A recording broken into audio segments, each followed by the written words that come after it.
क्या आप जानते हैं कि उंगली के नाखून में सफेद धब्बे क्यों बन जाते हैं और उससे हमें क्या दिक्कत हो सकती है? या फिर क्या आप ये जानते हैं कि कुछ दवाइयों के बीचों बीच लाइन क्यों बनी होती है? क्या आपको पता है कि एटीएम रूम में एसी क्यों लगा होता है जबकि वहाँ कोई भी इंसान ज्यादा देर के लिए नहीं रुकता है? या फिर क्या आप ये जानते हैं कि ट्रेन के डिब्बे में मौजूद चेन खींचने से पूरी की पूरी ट्रेन कैसे रुक जाती है? क्या आपको ये पता है कि गोल्ड खाने से इंसान के शरीर में क्या होता है? क्या हो अगर चलती ट्रेन से आपका मोबाइल नीचे गिर जाए, क्या आप उसे वापस पा सकते हैं या नहीं? ऐसे ही मजेदार फैक्ट्स जानने के लिए इस वीडियो को आखिर तक जरूर देखें। फैक्ट नंबर 1, अगर आप भी उन लोगों में से एक हैं जिनकी नींद रात में अचानक से बिना किसी वजह से खुल जाती है, तो आपको सतर्क रहने की जरूरत है। दरअसल हस्तरेखा का ज्ञान रखने वाले लोगों का मानना है कि रात के समय 2 से 3 बजे के बीच अचानक बिना किसी वजह के नींद खुल जाना अच्छा संकेत नहीं होता है। ऐसे में उस व्यक्ति के साथ कुछ भी हो सकता है। इन बातों पर यकीन करने वाले लोगों का मानना है कि 2 से 3 बजे के बीच बिना किसी वजह के नींद खुलने का मतलब है कि उस व्यक्ति को कोई शक्ति या व्यक्ति बहुत देर से घूर रहा है, जिसकी वजह से शरीर को इस बात का आभास हो जाता है और दिमाग को नींद से जगने का संकेत भेजता है। हालांकि अगर आप रात में टॉयलेट जाने या पानी पीने के लिए उठते हैं तो आपको इस फैक्ट से घबराने की जरूरत नहीं है। लेकिन अगर आपके पास रात में अचानक उठने का कोई रीजन नहीं है तो एक बार अपने घर की अच्छी तरह से जांच जरूर कर लें। फैक्ट नंबर 2, अगर आप गलती से 24 कैरेट गोल्ड की कोई चीज निगल जाते हैं तो उस स्थिति में आपको घबराने की जरूरत नहीं है, क्योंकि इंसान के शरीर पर गोल्ड बिल्कुल वैसे काम करता है जैसे कोई अन्य खाद्य पदार्थ। गोल्ड एक सॉफ्ट मेटल है जिसे खाने पर आपके शरीर को कोई नुकसान नहीं होगा, बल्कि आपका शरीर दूसरे खाद्य पदार्थों की तरह गोल्ड से भी अच्छे पोषक तत्व सोख लेगा और फिर वो आपके वेस्ट के साथ बाहर निकल जाएगा। इसलिए अगर कोई व्यक्ति 24 कैरेट वाला कुछ ग्राम गोल्ड खाता है तो उसे कोई नुकसान नहीं होता है। ये बिल्कुल वैसा है जैसे हम मिठाई पर लगे सोने या चांदी के वर्क को खाते हैं। लेकिन इसका मतलब ये नहीं है कि आप सोने की चेन या अंगूठी निगल लें, क्योंकि ऐसा करने की स्थिति में आप सीधा अस्पताल पहुंच जाएंगे। फैक्ट नंबर 3, आप में से बहुत से लोगों की उंगली के नाखून में सफेद धब्बे का निशान होगा, जिसे लेकर काफी लोग परेशान होते हैं।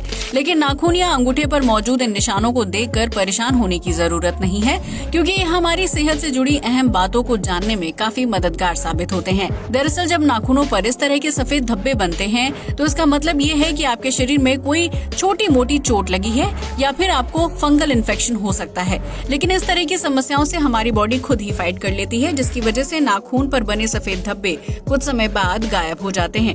वहीं अगर किसी व्यक्ति के सभी नाखूनों में सफेद धब्बे बनते हैं और जल्दी गायब नहीं होते हैं तो इसका मतलब ये है कि उस व्यक्ति के शरीर में कैल्शियम की कमी है। ऐसे में उसे दूध और उससे बने प्रोडक्ट्स का सेवन करना चाहिए।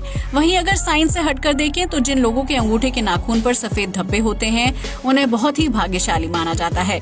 क्या आपके भी अंगूठे या उंगलियों के नाखून पर इस तरह के व्हाइट मार्क्स हैं? हमें कमेंट करके जरूर बताएं।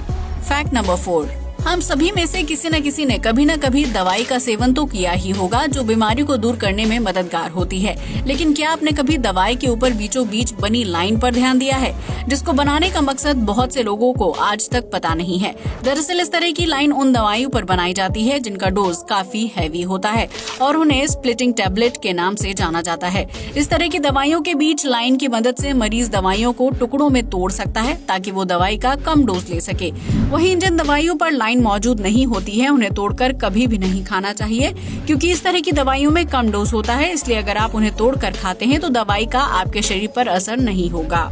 फैक्ट नंबर 5, भारत समेत दुनिया के लगभग हर देश में महिलाओं को कभी न कभी यौन उत्पीड़न, छेड़छाड़ और बलात्कार जैसे अपराधों का सामना करना पड़ता है, जिसकी वजह से ज्यादातर महिलाएं अपने पास सुरक्षा के लिए काली मिर्च का पाउडर यानी पेपर स्प्रे रखती हैं।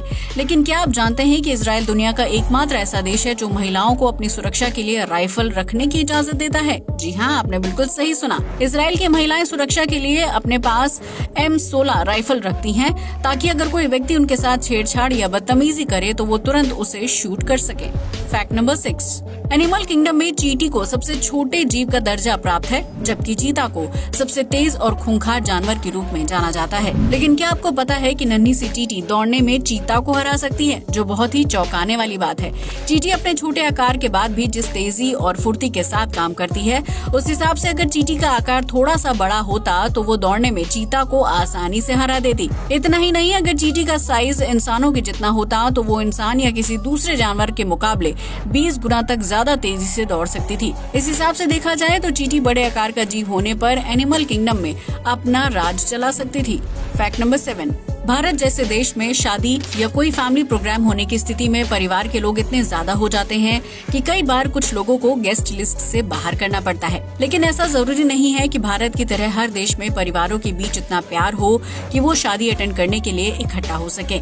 इसलिए साउथ कोरिया में फेक गेस्ट एजेंसी का बिजनेस बहुत ही फल फूल रहा है। दरअसल साउथ कोरिया में शादी के दौरान मेहमानों की संख्या ज्यादा होना बहुत ही शुभ माना जाता है, लेकिन लोगों के पास इतना टाइम नहीं होता है कि अपने परिवार या दोस्तों की शादी में शामिल हो। ऐसे में शादी में भीड़ बढ़ाने का काम फेक गेस्ट एजेंसी को दिया जाता है, जिसमें काम करने वाले कर्मचारी शादी में दूल्हा या दुल्हन के रिश्तेदार बनकर पहुंच जाते हैं। इस तरह साउथ कोरिया में होने वाली लगभग हर शादी में फेक गेस्ट दोस्त या रिश्तेदार शामिल होते हैं, जो शादी का खाना और केक तो एंजॉय करते ही हैं, साथ में ही मोटी फीस भी लेते हैं। साउथ कोरिया के इस फैक्ट को जानने के बाद आप समझ ही गए होंगे कि रिश्तेदार और फैमिली बहुत जरूरी होती है, इसलिए अपनों का सम्मान करना चाहिए।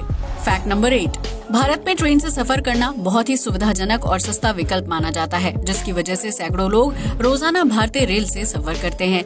ऐसे में कई यात्री सफर के दौरान मोबाइल फोन चलाते हैं, जो गलती से कभी कभी ट्रेन से नीचे ट्रैक पर गिर जाता है। ऐसे में उन यात्रियों को लगता होगा कि उनका मोबाइल अब नहीं मिलेगा, इसलिए वो रेलवे को इस बात की सूचना नहीं देते हैं। लेकिन आपको ये जानकर हैरानी होगी कि अगर किसी यात्री का मोबाइल या कोई कीमती चीज ट्रैक पर गिर जाती है तो वो उसे दोबारा मिल सकती है। जी हाँ, आपने बिल्कुल सही सुना। आपने रेल ट्रैक पर लगे खंभों को ध्यान से देखा होगा, जिस पर एक खास तरह का नंबर लिखा होता है।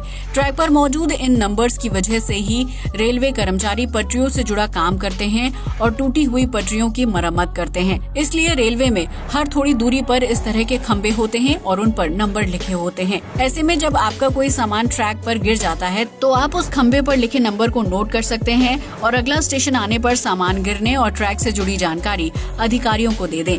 इसके बाद रेलवे अधिकारी उस ट्रैक की जिम्मेदारी संभाल रहे कर्मचारियों से संपर्क करते हैं और आपको ट्रैक पर गिरा हुआ मोबाइल या सामान आसानी से मिल जाएगा। हालांकि इस काम को पूरा करने तक अगर कोई चोर आपका फोन चोरी कर ले तो उस स्थिति में रेलवे आपकी मदद नहीं कर पाएगा। लेकिन ट्रैक पर कोई भी चीज गिरने पर आपको ट्रैक नंबर जरूर नोट कर लेना चाहिए और इसकी जानकारी रेलवे को जरूर देनी चाहिए। फैक्ट नंबर 9, आप में से हर किसी ने कभी न कभी एटीएम से पैसे जरूर निकाले होंगे, जो बहुत ही सुविधाजनक होता है। लेकिन क्या आपने कभी सोचा है कि एटीएम में एसी क्यों लगा होता है, जबकि वहाँ कोई ग्राहक ज्यादा देर के लिए नहीं रुकता है? अगर नहीं तो हम आपको बता दें कि एटीएम में लगाया गया एसी ग्राहक की सुविधा के लिए नहीं, बल्कि एटीएम की सुविधा के लिए होता है। जी हाँ, आपने बिल्कुल सही सुना। दरअसल पूरे दिन एटीएम मशीन सैकड़ों ट्रांजैक्शन करती है और बैंक के सर्वर से जुड़ी होती है। ऐसे में मशीन के अंदरूनी पार्ट्स बेहद गर्म हो जाते हैं, जिसकी वजह से उनमें ब्लास्ट होने की संभावना काफी बढ़ जाती है। यही वजह है कि एटीएम रूम में एसी लगाया जाता है, ताकि उसकी ठंडक से मशीन के अंदरूनी पार्ट्स ठंडे रहें और उसमें किसी तरह के ब्लास्ट होने की संभावना ना हो। अब तो आप समझ ही गए होंगे कि एटीएम में लगा एसी आपको नहीं बल्कि मशीन को ठंडक देता है। ये बिल्कुल वैसा है जैसे कंपनी में लगा एसी कंप्यूटर और अन्य बिजली से चलने वाली मशीनों को ठंडा रखने का काम करता है। फैक्ट नंबर 10, अगर आपने कभी भी ट्रेन में सफर किया है तो आप इस बात को अच्छी तरह से जानते होंगे कि ट्रेन के हर डिब्बे में एक चेन होती है। उस चेन को खींचने से ट्रेन को आपातकालीन स्थिति में रोका जा सकता है। लेकिन क्या आपने कभी सोचा है कि सिर्फ एक चेन खींचने से पूरी की पूरी ट्रेन कैसे रुक जाती है? दरअसल ये चेन अंदर ही अंदर पूरी ट्रेन से जुड़ी होती है और आखिर में इंजन रूम में लोको पायलट को सिग्नल देती है, जिसे देखकर लोको पायलट ट्रेन को रोक देता है। जब कोई व्यक्ति ट्रेन की चेन को खींचता है तो ट्रेन में अपने आप आपातकालीन हॉर्न बजने लगता है, जो ट्रेन में सफर कर रहे दूसरे यात्रियों को ये संदेश देता है कि ट्रेन अब रुकने वाली है। इस दौरान जिस डिब्बे से चेन को खींचा जाता है वहाँ का एयर प्रेशर अपने आप कम होने लगता है। इसके बाद लोको पायलट के पास ट्रेन को रोकने का सिग्नल जाता है, जिसके बाद लोको पायलट ट्रेन की रफ्तार को कम कर देता है और 1 किलोमीटर के अंदर ट्रेन को रोक दिया जाता है। ट्रेन काफी लंबी होती है, इसलिए उसे एक झटके में ब्रेक लगाकर नहीं रोका जा सकता है, क्योंकि ऐसा करने से पिछले डिब्बे पटरी से नीचे उतर जाएंगे और बड़ा हादसा हो सकता है। इसलिए आपातकालीन स्थिति में चेन खींचने पर भी ट्रेन 1 किलोमीटर आगे जाकर ही रुक पाती है। वहीं कई मामलों में चेन खींचे जाने के बाद भी लोको पायलट ट्रेन को नहीं रोकता है, क्योंकि उस वक्त ट्रैक पर पीछे से कोई ट्रेन आ रही होती है। ऐसे में अगर लोको पायलट ट्रेन रोक दे तो पीछे से आ रही ट्रेन उससे टकरा जाएगी और भयानक दुर्घटना हो जाएगी। यही वजह है कि ट्रेन में लगी चेन को बहुत ही आपातकालीन स्थिति में ही खींचा जाता है। अगर कोई व्यक्ति मजाक में चेन खींचता है तो उसे ट्रेन को लेट करने के जुर्म में जुर्माना भरना पड़ता है। आज के लिए बस इतना ही। वीडियो अच्छा लगा हो तो इसे लाइक और शेयर करें, साथ ही हमारे चैनल को भी सब्सक्राइब करें। जय हिंद दोस्तों।